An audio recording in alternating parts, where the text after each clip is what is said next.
আসসালামু আলাইকুম। শীতের বাঁধাকপি, ফুলকপি, সিম এই নতুন সবজিগুলো ওঠে। তো এবছরে আমার বাঁধাকপির এটাই ১ম সবজি। মানে বাঁধাকপি যে আমি খাচ্ছি, মানে খাবো, আজকে রান্না করবো ইনশাল্লাহ। তো এটাই হচ্ছে গিয়ে শীতের নতুন সবজির ১ম অংশ এটাই আমার। তো বাচ্চারা বলতেছে, "আম্মু এটা গরুর মাংস দিয়ে খাবো।" তো আল্লাহ পাক যদি চায় ইনশাল্লাহ এখন গরুর মাংস দিয়ে বাঁধাকপি দিয়ে রান্না করব। কিন্তু ধনেপাতা নাই। এটা একটু মন খারাপ হচ্ছে, ধনেপাতা শেষ। বাঁধাকপি, গরুর মাংস আর ধনেপাতার কম্বিনেশনটা ইটস জাস্ট আউটস্ট্যান্ডিং হয়।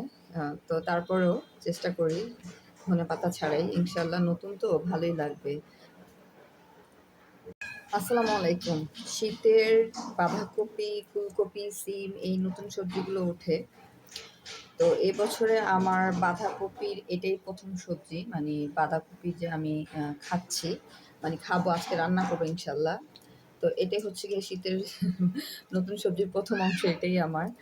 তো বাচ্চারা বলতেছে, "আম্মু এটা গরুর মাংস দিয়ে খাবো।" তো আল্লাহ পাক যদি চায় ইনশাল্লাহ এখন গরুর মাংস দিয়ে বাঁধাকপি দিয়ে রান্না করব। কিন্তু ধনেপাতা নাই। এটা একটু মন খারাপ হচ্ছে, ধনেপাতা শেষ। বাঁধাকপি, গরুর মাংস আর ধনেপাতার কম্বিনেশনটা ইটস জাস্ট আউটস্ট্যান্ডিং হয়। তো তারপরেও চেষ্টা করি ধনেপাতা ছাড়াই। ইনশাল্লাহ নতুন তো ভালোই লাগবে।